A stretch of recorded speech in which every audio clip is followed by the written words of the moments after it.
I have told this account 4 times now.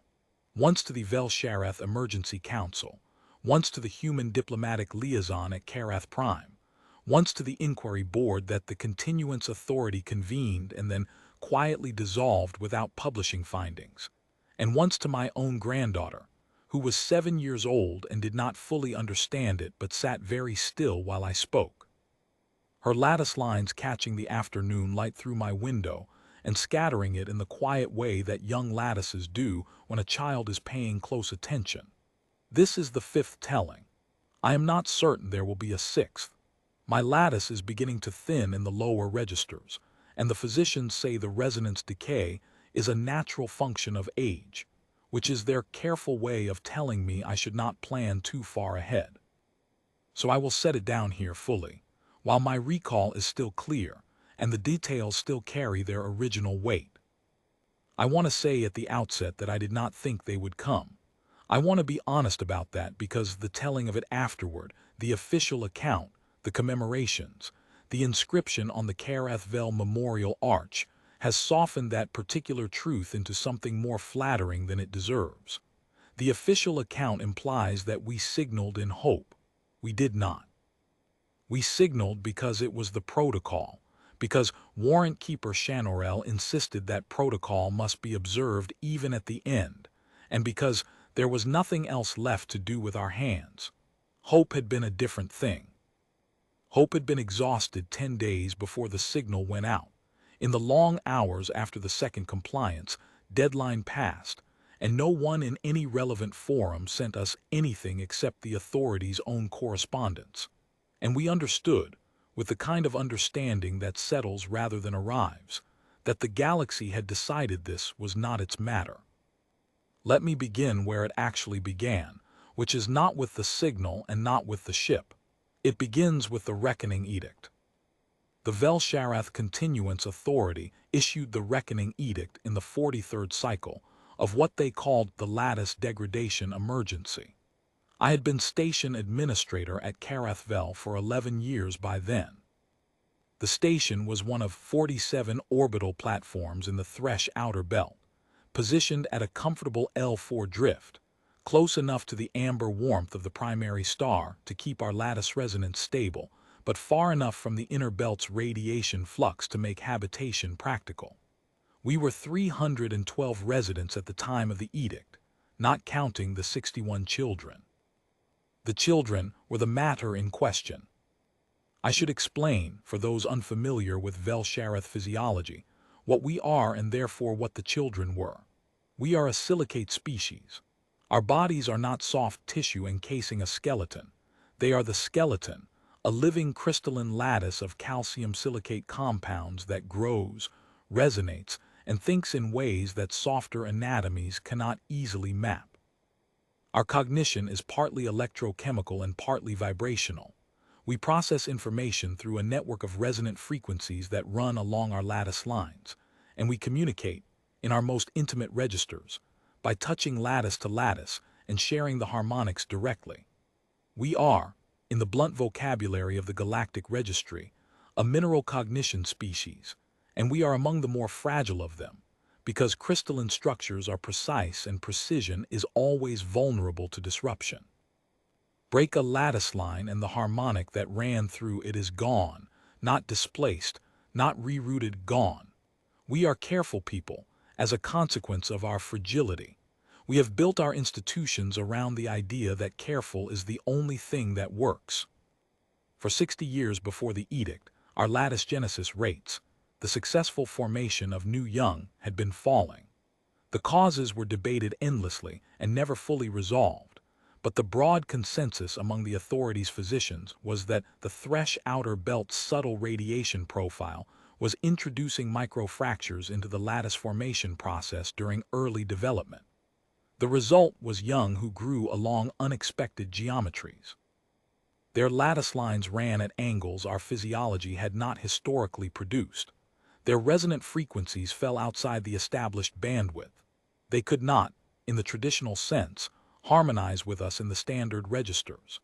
An adult reaching toward one of them in the normal mode of intimate communication would find not silence exactly, but a register they had no hardware to receive. Like a signal sent in a frequency, your instrument is not built to hear. The authority called them irregular. It was a precise, neutral word, the kind of word that institutions prefer when they want to discuss a difficult thing without quite saying what the difficult thing is. It did no justice to what it meant in practice. What it meant in practice was this: the irregular young were extraordinarily capable. Their cognition ran faster than ours.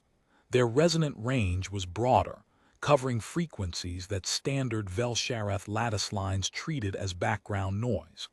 They could interface with electromagnetic fields in ways our adults could not replicate even with equipment.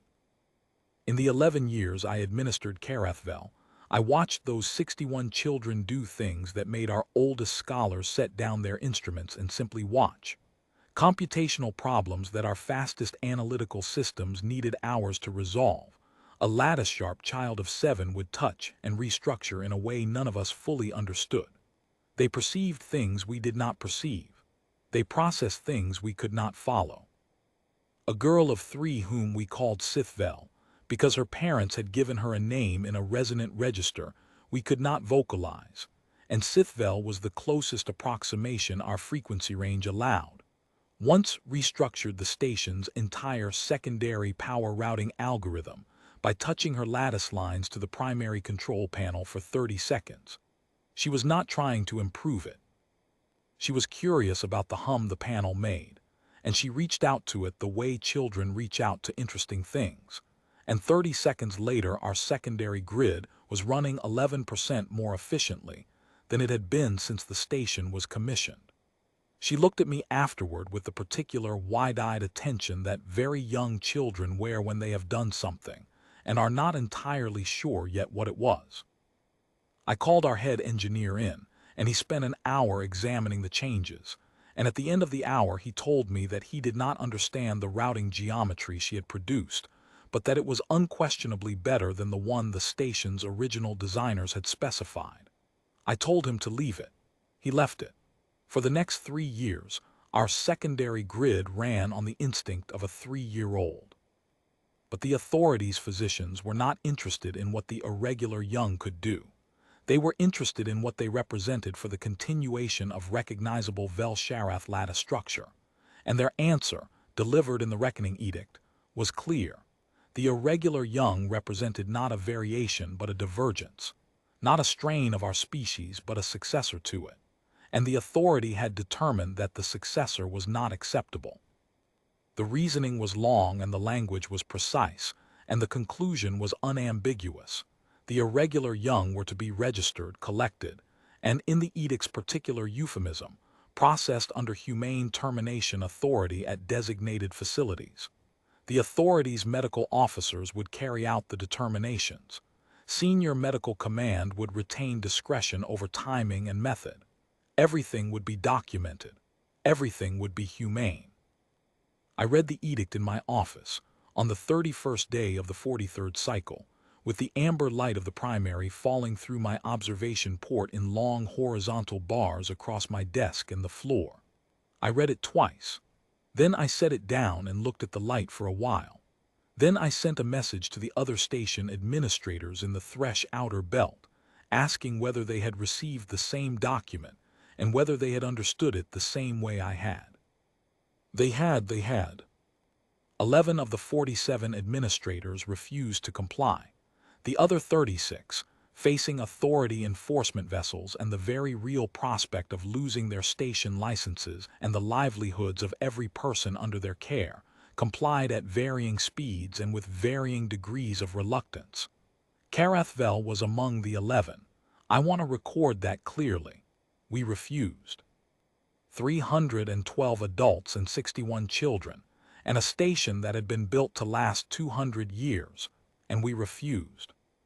The authority sent an enforcement contingent in the 48th cycle, 2 compliance vessels, and a medical transport. They docked at our primary berth with the practiced efficiency of an organization that had done this enough times recently that the procedures had been smoothed down to a routine. Commander Veth came aboard with 23 authority officers and the authority's senior medical director, a physician named Orath Sal who had the particular quality. I have met others with it, and I recognize it now when I see it, of a person who has convinced themselves that what they are doing is the necessary opposite of cruelty, that the cruelty, in fact, is in the other direction. That sentiment and attachment are what cause suffering, and that what he carried in his cases was mercy of a particular rigorous kind. I did not argue with him on those terms. I had learned by then that this particular category of person cannot be argued with on those terms because the terms are load-bearing for them. Remove them and the architecture collapses and they become dangerous in a different way. So I argued with him on procedural grounds and on jurisdictional grounds and on the specific language of the Vel-Shareth Charter and on every other ground that Shanorel had spent the previous weeks identifying. We were polite to each other. We were extremely polite to each other, which is its own kind of violence. What followed was 9 days of negotiation, which is a generous word for a process in which one party has enforcement vessels docked at your primary berth, and you do not. The authority offered relocation assistance for compliant adults, guaranteed lattice maintenance provisions for those who transferred to authority-approved platforms, and what Orath Sal called full procedural transparency for the treatment of the irregular young. What they did not offer was any future in which those 61 children remained alive. On the 8th day, Commander Veth informed me, in the flat tone of a man reading from a prepared statement, that non-compliant residents of Karathvel faced administrative dissolution, the cancellation of their citizenship lattice registrations. It is not a physical act. It leaves you standing. It leaves your body intact and your lattice lines vibrating in their usual frequencies. But it removes every legal protection a Vel-Shareth citizen carries. You become, in the language of the authority, an unregistered entity, subject to whatever they wish to do next without the inconvenience of documentation. 312 adults. On the morning of the 9th day, 241 of them took the authority's relocation offer. I do not fault them. I want to be clear about that because it would be easy in the telling to make the 71 who stayed sound heroic by contrast, and the 241 who left sound diminished. It is not that simple. The 241 had families on other stations, children of their own who were not irregular, aging parents who needed care, professional obligations that did not end because Karathvel had entered a crisis. They left because the arithmetic of their lives required it. I have lived long enough to know that arithmetic is not a failure of character. Arithmetic is the actual conditions of a person's existence. You cannot argue someone out of their arithmetic. 71 of us stayed.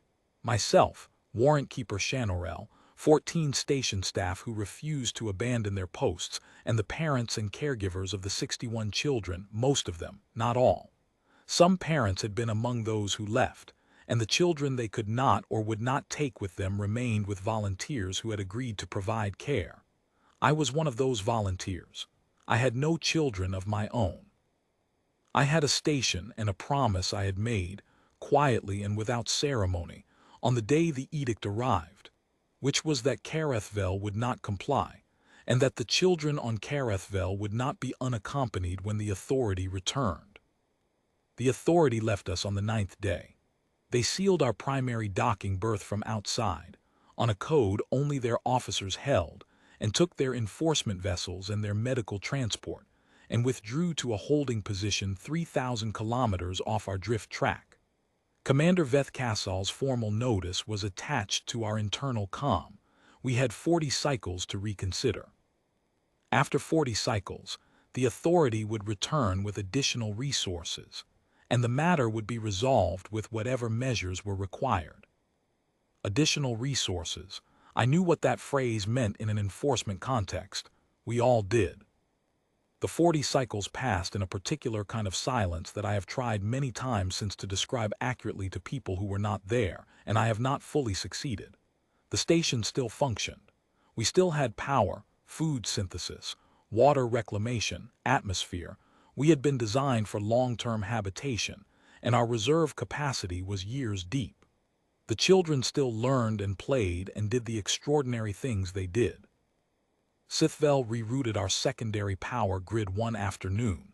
The same thing she had done at 3, now more deliberately at 8 years old, and this time she was clearly aware of what she was doing and simply found the original routing inelegant.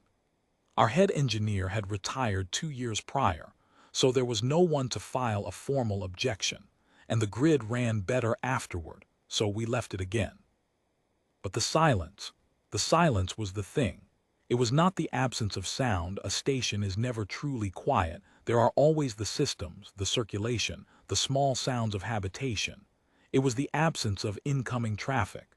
No supply runs because our supply contracts went through the authority's distribution network and the authority had suspended them. No courier traffic because courier routes through Thresh Outer Belt were authority licensed.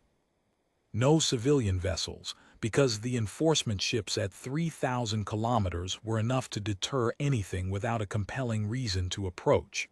We were not quite blockaded. Not quite, but the practical effect was close enough. On the 31st cycle, Shanorel came to me with the signal protocol. He had it formatted and verified and ready, the standard interstellar distress format with our station identifier and drift coordinates, and the nature of the emergency flagged under every applicable category code he could find, which was several, because Shanorel does not file half a thing.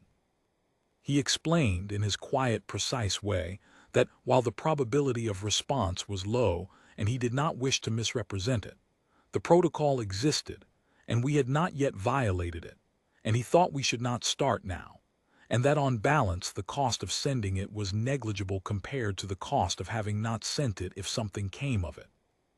I asked him who he thought might respond. He said, "The probability calculus is not encouraging.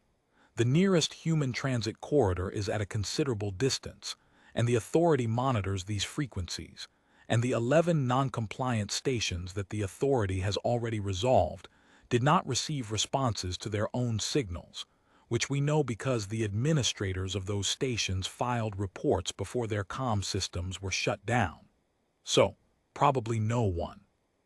But I do not know of a protocol that says we are permitted to not signal, because we believe the signal will not reach anyone." I said send it. We sent it at the end of the 31st cycle.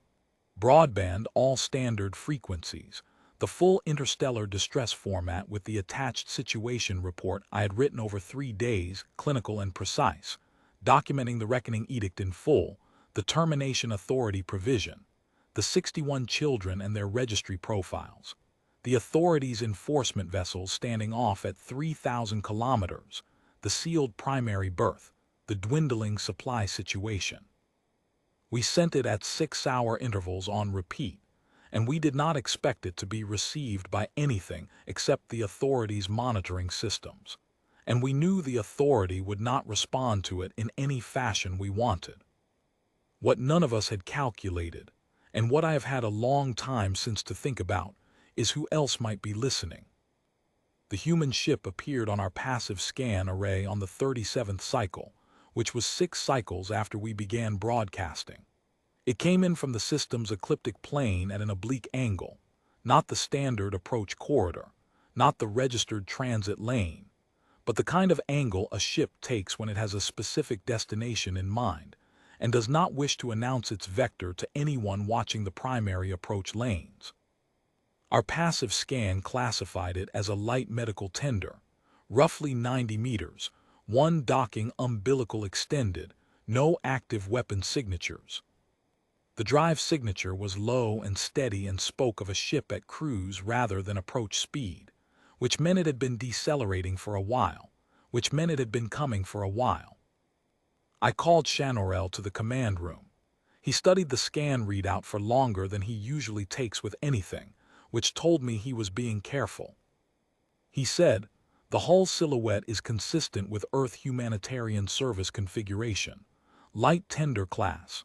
The registry prefix in the active band emission, They are broadcasting an identifier quietly, not loudly, is Earth Humanitarian Service, EHS. I sat with that. The distance from the Thresh outer belt to the nearest human transit corridor was not a distance you cross in 6 cycles, not at any speed a tender moves, which meant the ship had already been in this system or near it before we broadcast, had been here for reasons of its own, and had heard us. I opened a hailing frequency on the standard human protocol band. We carried it as a matter of course, registered interstellar port. The frequencies are maintained as a compliance standard. And I said, in trade lingua because my resonance language does not transmit over standard radio. Station Carathvel to incoming vessel. Please identify and state your intention. The response came back in 11 seconds. Woman's voice. I did not know the gender distinction well then. I learned it later, unhurried. The kind of unhurried that is not slowness but is practice. The voice of a person who has learned to take an extra breath before speaking in situations that would make most people speak too fast. She said, Carathvel, this is EHS Ardia. We received your distress signal 9 cycles ago. We were already in the Thresh outer belt on a survey routing when it came through. My name is Dr. Marin Solis. I am medical commander. We have read your situation report in full. We are requesting permission to dock. I want to try to record what it felt like to hear that. I have tried before and not satisfied myself, but I want to try again here because the feeling is, in some ways, the entire point of the story, and accounts that stay clinical miss it. My lattice lines carry our emotional register in a frequency band just below active cognition, below language, below considered thought. And what ran through them when I heard her voice was a harmonic I had not felt since the morning my granddaughter was born, 10 years after all of this. It was not joy. It was something that precedes joy, something older and less refined than joy, the thing that exists in the moment between an outcome being impossible and the outcome becoming real. A shift in the architecture of what you thought was certain. The particular sensation of having built an entire interior structure around the certainty of a thing, and then standing in it when the thing changes. I gave them docking permission. They came in with a precision that spoke of a crew that had done this in difficult conditions before, matched our drift exactly, extended the umbilical to our secondary airlock without a tremor, cycled the lock, and equalize the pressure with the kind of smoothness you only get from people who practice it. I was at the secondary airlock when it opened. I had Shanorel with me and 2 of our remaining maintenance staff, because I did not know exactly what I was about to receive, and I thought it prudent to have people who knew the station systems nearby. Dr. Marin Solis came through the lock alone. I will describe her as I saw her then, without the overlay of what followed, which changed the way I see everything else. Human. I had known this intellectually, had processed it as a category of fact, but there is a difference between knowing something as a fact and standing 2 meters from it. They are a soft tissue species. This is immediately apparent in a way that requires a moment of recalibration when you are accustomed to lattice beings. Everything is surface with them in a way it is not with us. The emotional register that we carry internally, in frequencies below language, sits directly on their faces in something called expression, which I have since learned to read reasonably well, but which, that first morning, was entirely foreign vocabulary to me. She was of medium height and darker complexion than I had expected from prior images of humans I had seen in transit registry documentation. Close-cut hair. The particular stillness I mentioned, the kind a person acquires not from being naturally calm, but from years of being in rooms where calm is the only useful tool. She wore a medical service uniform with EHS markings, clean and plain. She carried a portable diagnostic unit in her left hand and nothing in her right, and she extended the right hand first, palm up, which I later learned is a human gesture signifying that the hand is empty and the intention is clear. She introduced herself formally. Medical Commander Marin Solis, Earth Humanitarian Service, Tender Ardia, 12 crew total aboard. She said she had reviewed our situation report in detail during the approach. She said she had some questions, and she would like to speak with whoever was in administrative authority, and she would also, if we were willing, she said, specifically if we were willing, like to meet the children. I told her I was the administrator. I said, "You should know that the Continuance Authority's enforcement vessels are 3,000 kilometers off our drift track, and they have already hailed you. They will have told you that your presence here constitutes interference in an internal Velshareth jurisdictional matter, and that you have no standing to dock." She said, "Yes, they contacted us on approach." I said, "What did you tell them?" She said, "I told them we had received a valid distress signal from a registered interstellar port, and that we were responding to that signal per our service mandate, and that we would be pleased to discuss any jurisdictional questions through appropriate channels once we had completed an initial medical assessment of the station." Then I ended the comm. She said it the way someone states a simple logistical fact, not with defiance. Defiance is a performance, and she was not performing anything. She said it the way you would describe closing a door because the meeting was finished. Flat and complete, and without apparent awareness that it might be considered remarkable. She had done the thing, and she had documented that she had done it, and now she was moving to the next thing. She met the children that evening. I took her through the station's residential section. We had consolidated everyone into the warmer inner rings since the authority had reduced our supplemental heat allocation as part of the enforcement pressure. 61 children and the adults caring for them occupied 4 of the 7 inner ring sections, and the light in those sections was different from the command areas, softer, warmer, more amber than the cool operational lighting of the rest of the station. The authority had cut our heating budget, but they had not, apparently, noticed the lighting supplementals. The children watched her approach with the wide, resonant attention they give to anything new. The older ones, 10, 11, 12 years old, held their ground and observed, because they are old enough to have learned that not everything new is safe. The younger ones were simply curious, because very young children have not yet developed a thorough relationship with caution. Sithvel walked straight to her. She crossed the space between us in the particular way she moves when something has her full attention, which is not fast but is completely direct, without the small lateral adjustments children usually make. She came and stood in front of Dr. Solis and looked at her for 3 seconds, and then she put her lattice lines against the back of Dr. Solis's right hand. I should explain what this means for those who are not Velshareth.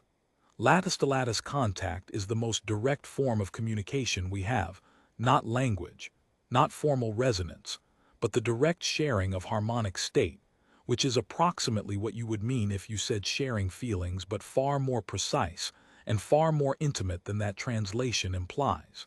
It is not done casually between adults. Velshareth children do it with each other constantly, because their resonant registers are compatible in ways that adult and child registers typically are not. But a child initiating lattice contact with an adult, and with an adult of another species, who is physically incapable of receiving or interpreting any signal that runs on our frequencies, is either an act of extraordinary trust or an act of pure curiosity that has not yet learned to measure appropriateness against response. Dr. Solis did not pull back. She held absolutely still. Her face changed. I had no vocabulary for human facial expression yet, but I know now what I was seeing, which was wonder. Not the polite wonder of someone encountering a thing they were prepared to find interesting. The unguarded kind, the kind that comes from being surprised past your preparation. She held still with Sithvel's lattice lines against her hand for perhaps 15 seconds, and then she said, very quietly, not to me or to Shanorel or to anyone in particular, "Hello." The child cannot have received that word as a word. She does not have our radio speech, and even if she did, she was 3 years old with no training in trade lingua. But she responded to it. She tilted her head in the way she does when she is considering something, and then she did something with the electromagnetic field of the room that made every light fixture shift half a frequency warmer, and then she went back to the other children. Dr. Solis watched her go. Then she turned to me and said, "May I do the assessments now?" She spent 3 hours with the children that evening, every one of the 61.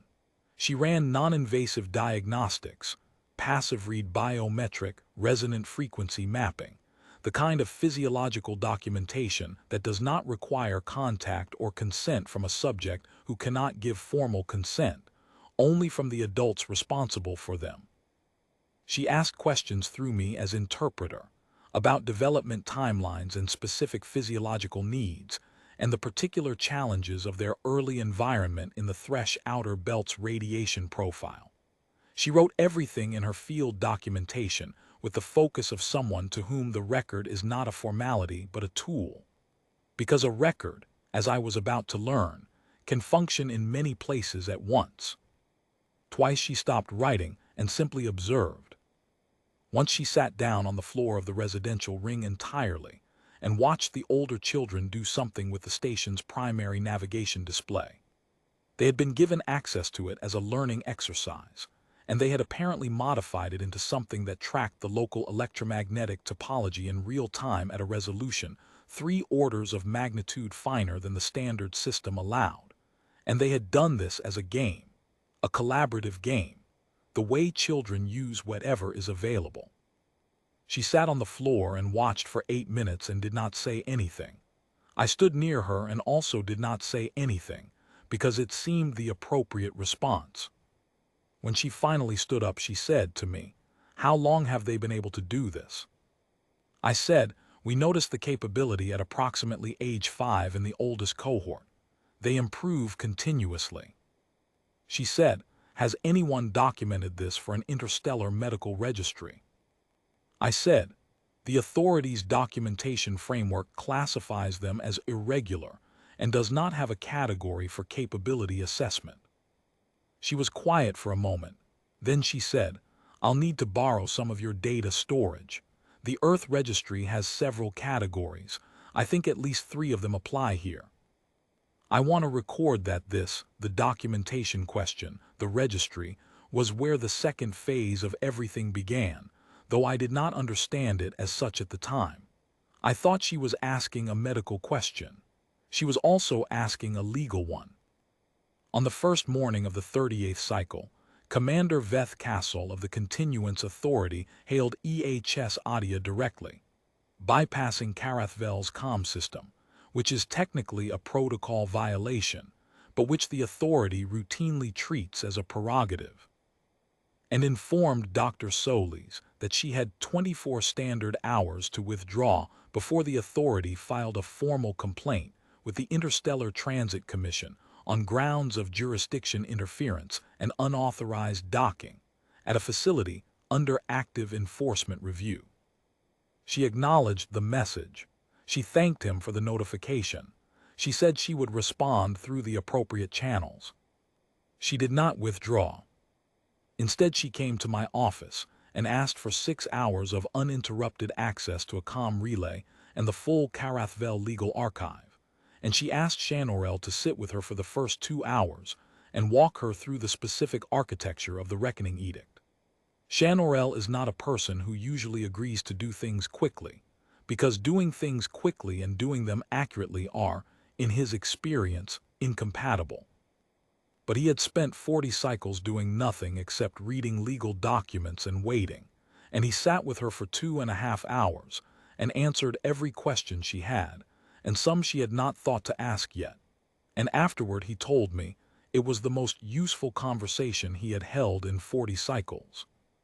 She spent the remaining hours on the comm, 6 hours in my office with the door closed, and I am not certain she ate or drank anything in that time, because when she came out she had the look of someone who had been somewhere far from their body and was returning to it.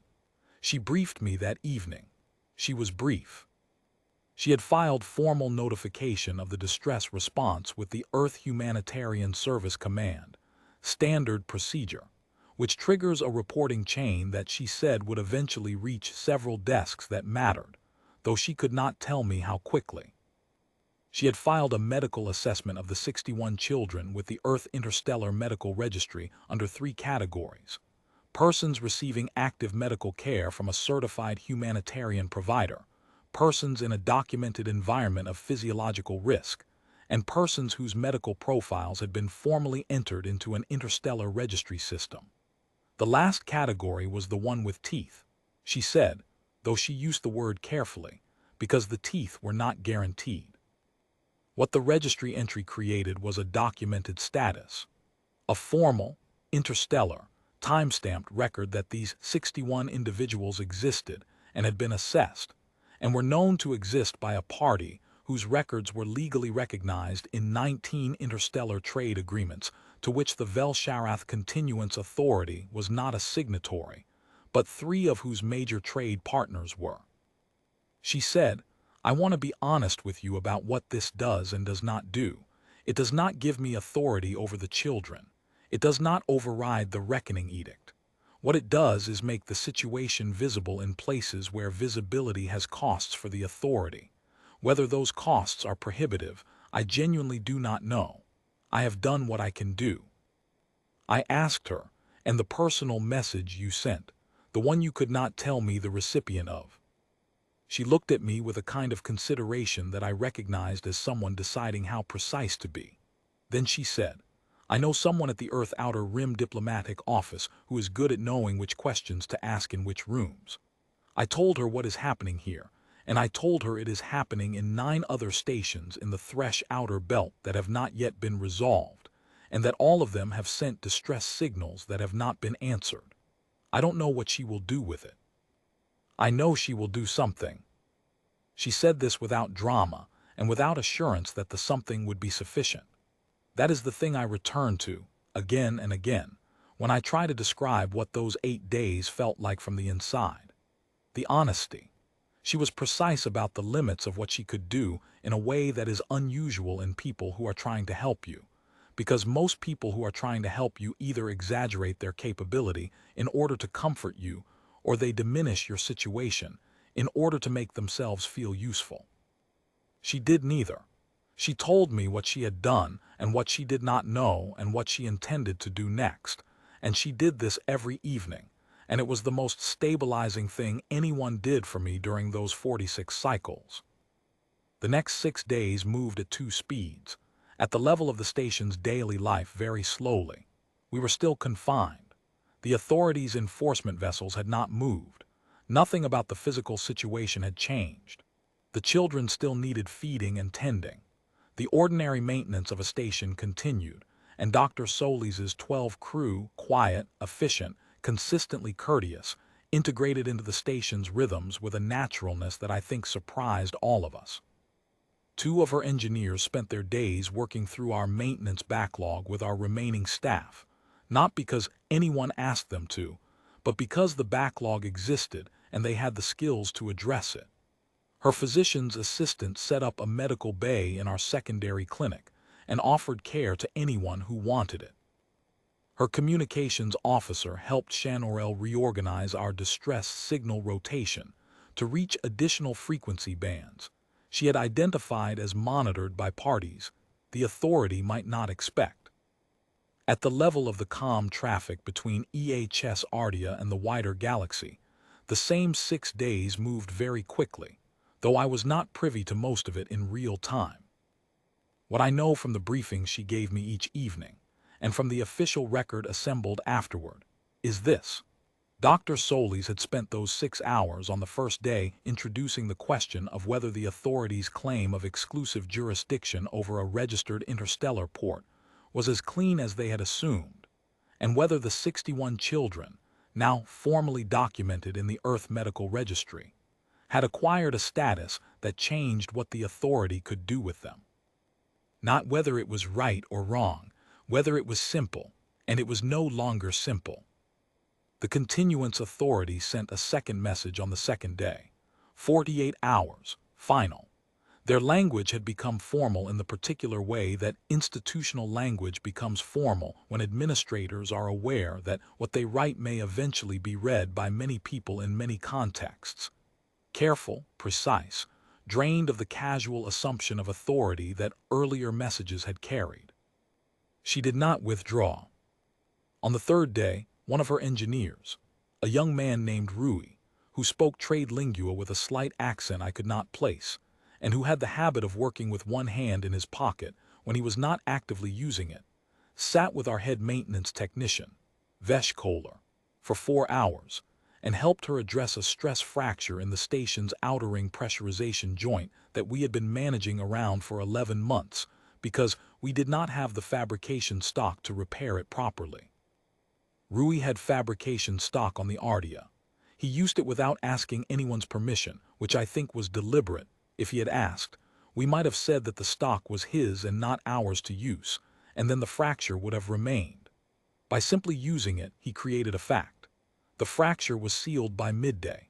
Vesh Kohler did not know how to respond, and I watched her touch the repaired joint twice with her lattice lines as though confirming it was real. That was the thing about the Ardia's crew. They did not wait to be assigned tasks. They looked at the station the way practical people look at a problem, identified what needed doing and did it. By the third day they had worked through half our maintenance backlog. By the fifth they had begun on things we had not even listed yet because we had been focused on more immediate concerns. None of them spoke about it. They simply arrived in the appropriate locations with the appropriate tools. On the fourth evening she sat in my office and said something I want to set down exactly. She said, "I am going to tell you something honest about the limits of what I can do here, because I think you deserve to know it and I think you have already calculated it yourself and would benefit from having it confirmed rather than obscured.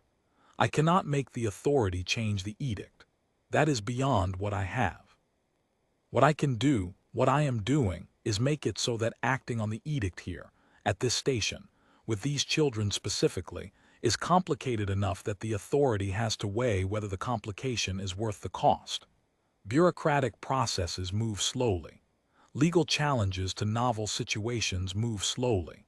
The contacts I have made move as quickly as they can and no more quickly than that. If the authority decides the cost is acceptable and moves before the process finishes, I will have bought time and not a resolution. Time is not nothing, but I want you to know that is the honest shape of where we are." I said, "I know." She said, "I know you know. I'm saying it anyway." On the 6th day, the 43rd cycle, 36 cycles after our refusal of the edict, Commander Vethkassel formally withdrew the 48-hour deadline. Not the edict, not the enforcement vessels, but the active deadline, which he replaced with a notice that the authority was suspending enforcement actions at Karathvel pending a jurisdictional review of the questions raised by the presence of EHS Ardia. The review would take an unspecified period of time. I showed the notice to Shanorel. He read it 3 times. He said, "It is not resolved." I said, "No, but it is suspended." He said, "The distinction matters." I said, "Yes." She would say the distinction is the window. She was all ready. When I went to tell her I had seen the notice, calling it a window and planning for how to use it. With active enforcement suspended, the authorities' enforcement vessels were in a legally ambiguous position regarding interdiction of outbound craft. Not impossible to interdict, but complicated. And the authority had been discovering over 6 days that complicated was the territory in which her paperwork operated most effectively. She called all 71 of us into the main assembly ring. It is the widest pressurized space on the station, used for community gatherings, not used for anything in 40 cycles except the quiet private grieving of people who had been waiting for a long time in an enclosed space. Her 12 crew were there too, against the walls, present without being in the center of the room, which I thought later was deliberate, a spatial choice, being in the room but not taking it. She stood at the front and laid out a plan in the plain language of a person who has already worked through the complications and is now describing the result. The plan was a staged evacuation of the 61 children, not the adults. The adults were Vel-Shareth citizens with registered station addresses and rights to remain that the authority had not, despite everything, formally revoked. The children were in the most immediate danger and were the smallest physical unit to move. She had been in contact through the Earth Diplomatic Office relay, which had been quietly made available as a result of the communication she had filed, with 3 of the 10 remaining non-compliant stations in the Thresh Outer Belt, stations whose administrators had made the same decision as Kareth Vel and were still holding. The positions of those stations, relative to the current positions of the authorities' enforcement vessels and the legal ambiguity created by the suspended enforcement status, produced what she described as a viable transit corridor. Not a safe one, a viable one. The Ardea, she said, could carry 40 children in reasonable comfort. Her lead engineer had been working overnight on the cargo bay reconfiguration and had found space for 41 if one section was restructured. They could make 2 runs. The second run would be riskier because by then the authority would have had time to assess what had happened and adjust. She had discussed this with her crew. They understood the risk and they were proceeding. She said, "I want to be clear that I cannot guarantee the outcome of either run. The transit corridor is viable, not certain. What I can tell you is that EHS Ardea will make both runs regardless of what the corridor looks like on the day." She said this at the end, after the tactical detail and the timeline and the practical questions about which children would go in which run and what they would need for the transit. She said it the way she said everything, flat and complete, and without apparent awareness that it was the part that mattered most. The first run carried 41 children. The additional space came from her engineer's overnight redesign. He had restructured the cargo bay in a way none of us would have thought of, and when I asked him about it afterward, he said only that it was a geometry problem and geometry problems have solutions if you look at them from enough angles. 41 children and 4 parent volunteers judged medically necessary for the youngest ones, and the belongings each child could carry in a standard transit bag. The Ardea departed at the beginning of the 44th cycle, in the very early amber light of the primary, still coming flat through the observation ports. The authorities' enforcement vessels did not move. I watched on passive scan for the 4 hours it took the Ardea to reach the first receiving station. My comm was quiet. The authority did not contact us. I had expected them to hail the Ardea, to threaten interdiction, to do something. They did not. Whether the legal complications that Dr. Solis had spent 6 days distributing into various interstellar channels had done their work, or whether the enforcement commanders had made a calculation about the cost of physically stopping a certified humanitarian vessel in a contested corridor, or whether they were simply waiting to see what happened and planning their response, I do not know. I know that the Ardea cleared the enforcement zone without incident and delivered 41 children to the first receiving station and came back to Kareth Vel at the start of the 45th cycle. 20 children remained. The 20 were the youngest and most fragile, the ones whose lattice formation was the least stable outside the station's controlled environment, the ones whose specific physiological needs were most complex. Among them was Sith Vel. Dr. Solis spent the entire day of the 45th cycle in the medical bay with the 20 remaining children, assessing each one individually, adjusting the Ardea's on-board environmental systems to accommodate what she found. Her physician's assistant worked alongside her, and they spoke in the shorthand of people who have practiced alongside each other for long enough that efficiency does not require full sentences. I brought them food at midday. I do not think she noticed the food until I was almost at the door again, at which point she looked up and said, with genuine surprise, "Thank you," as though she had not until that moment registered that time had passed or that bodies require maintenance. In the late hours of the 45th cycle, with the second departure planned for early morning, Commander Veth Castle hailed EHS Ardea directly and said that the authority had completed an expedited jurisdictional review and found that the Earth Humanitarian Service had no standing to transport Vel Shareth citizens without authority consent.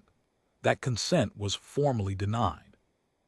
and that any departure from Karath Vel by any vessel carrying Vel Sharath citizens without required authorization would be treated as a prohibited removal and responded to accordingly. She acknowledged the message. She said she would note his position in the operational log. She did not cancel the departure. At the beginning of the 46th cycle, in the very early light of the amber primary coming long and flat through every observation port on the station's sun-facing face, the 20 children came down the connector ring to the docking umbilical. Parents and caregivers walked with them. Some of the children were old enough to understand the general shape of what was happening, though perhaps not all of it. The younger ones understood that they were going somewhere with people who had been kind to them, and that was sufficient. Sithvel walked beside me for the length of the connector ring. She is 8 years old and she walks with that complete directness that is one of the ways you know her from the others. No lateral drift, no small exploratory detours, just the exact trajectory from here to there, as though she has already calculated the most efficient path and is following it. At the umbilical entrance, she stopped and turned and put her lattice lines against my hand.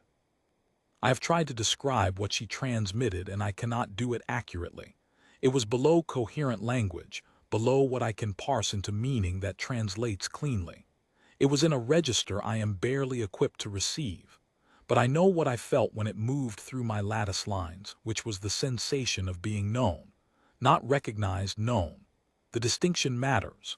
To be recognized is to be categorized correctly. To be known is to have been seen in enough detail that the person seeing you carries an accurate model of what you are, not just what category you fit. Sithvel transmitted, in 30 seconds of contact, the sensation of being known by someone who sees in frequencies I cannot access. I do not know what she perceived. I know what her perception felt like from the receiving end. I said go. She went. The Ardia departed at the beginning of the 46th cycle's second hour. The authorities' enforcement vessels were in position 300 kilometers ahead of the projected exit vector. Dr. Soley's altered course. They matched. She altered again.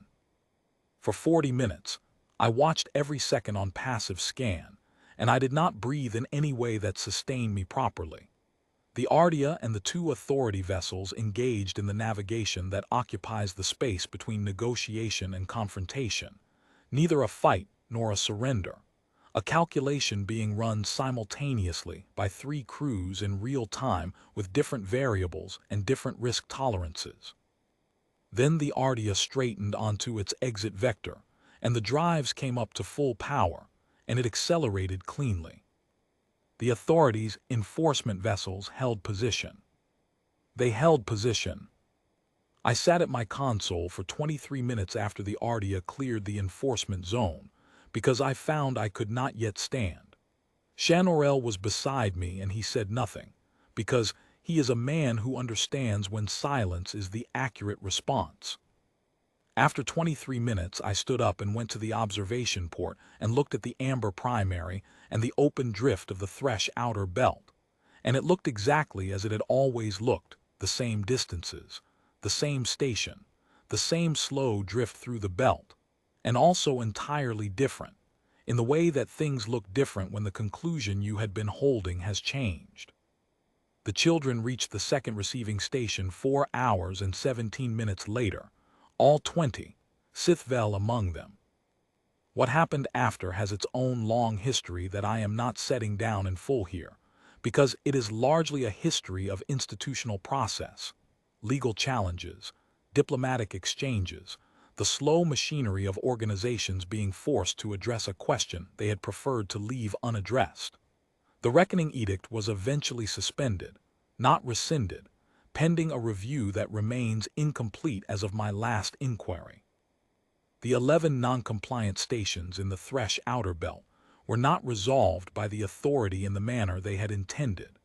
3 of the stations that had originally complied later formally rescinded their compliance. The Vel-Shareth Emergency Council established a working group on what they called the question of lattice variation. The children exist. When everything else gets too heavy, That is what I return to. They exist and they are growing, and Sithvel is 11 years old and has recently completed an electromagnetic analysis of Thresh outer belt dynamics that 4 senior physicists from the Karath Prime Institute have described as work they would not have thought possible from any researcher, of any age or species, working without specialized equipment. She did it in 6 weeks, with equipment she had modified herself, and she has already moved on to the next problem. I received a report about the work from one of the receiving station administrators, and I read it 3 times, and then put it on the wall of my office where I can see it from my chair. I received a message from Dr. Soli's 2 cycles after the second run. She was back on her survey routing. The Ardia was a survey tender technically, and she had survey paperwork to file, and she filed it because she is the kind of person who files the paperwork. The message was brief. The children were stable. The situation was filed with the Earth Humanitarian Service and flagged for continued monitoring. She hoped we were managing. She thought we were going to be all right. I wrote back. It took me 3 days to write the message, which is longer than it has taken me to write any other message in my administrative life. The difficulty was not finding words.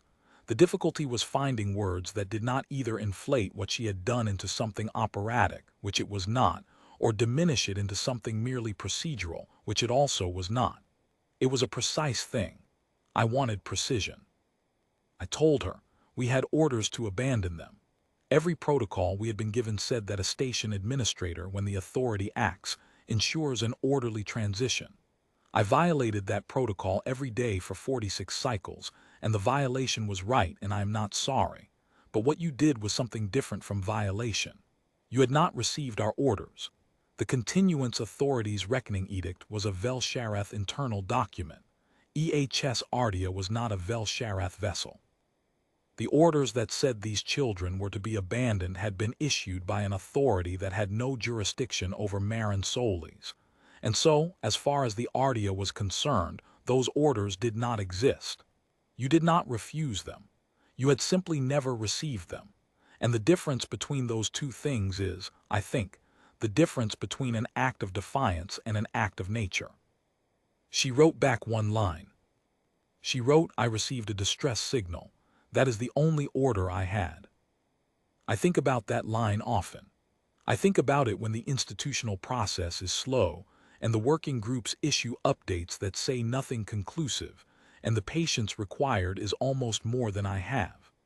I think about it when my lattice lines ache in the lower registers, and I remember Shanorel explaining the protocol while I was not expecting anything to come of it. I think about it when I look at the report on my wall about Sithvel's electromagnetic analysis, and I try to imagine what she will do next. 1 ship, 12 crew, a medical commander with a portable diagnostic unit and 6 hours on the comm, and the particular quality of stillness that comes from years of practicing calm in situations that require it.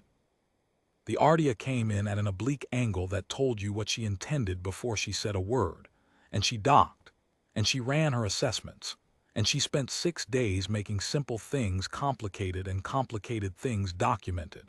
And when the enforcement vessels moved to hold against her exit vector, she altered course and altered again, and finally simply flew through them, because she had not received any order that required her to stop. We filed extensive documentation afterward, reports to the Emergency Council, statements for the diplomatic record, detailed accounts of every communication and every action across the full 46 cycles. Shanorel would accept nothing less. It is all in the archive, precise and complete. There was 1 entry in Karathvel's operational log for the 46th cycle that I wrote myself. In my office, after the passive scan confirmed the Ardia had cleared the enforcement zone, and the amber light of the primary was coming in at its lowest angle of the day, nearly horizontal, nearly the color of the children's lattice lines in the early morning. It reads, Ardia departed Karathvel 4607 standard. All 61 juveniles evacuated. Station nominal. I looked at that entry for a while. Then I added 1 line. I wrote filed, nothing missing. That is what it was. A distress signal sent without expectation. One ship that came in at the right angle, having apparently not received the orders that said it should not be there. A medical commander who told me the truth every evening and worked through the night and ate when someone put food in front of her and stayed 8 days in a contested station when the compliance timeline said she had 24 hours to withdraw. Who did not withdraw? Nothing missing. All 61 accounted for. The record of Carathvel shows a station that sent a signal it did not expect to be received, that was received anyway, that was answered by one ship with no particular authorization to be there except the authorization of having been asked. I received a distress signal. That is the only order I had. I have had the better part of a long life to find something to compare that to. I have not found it. I think it may simply be one of a kind.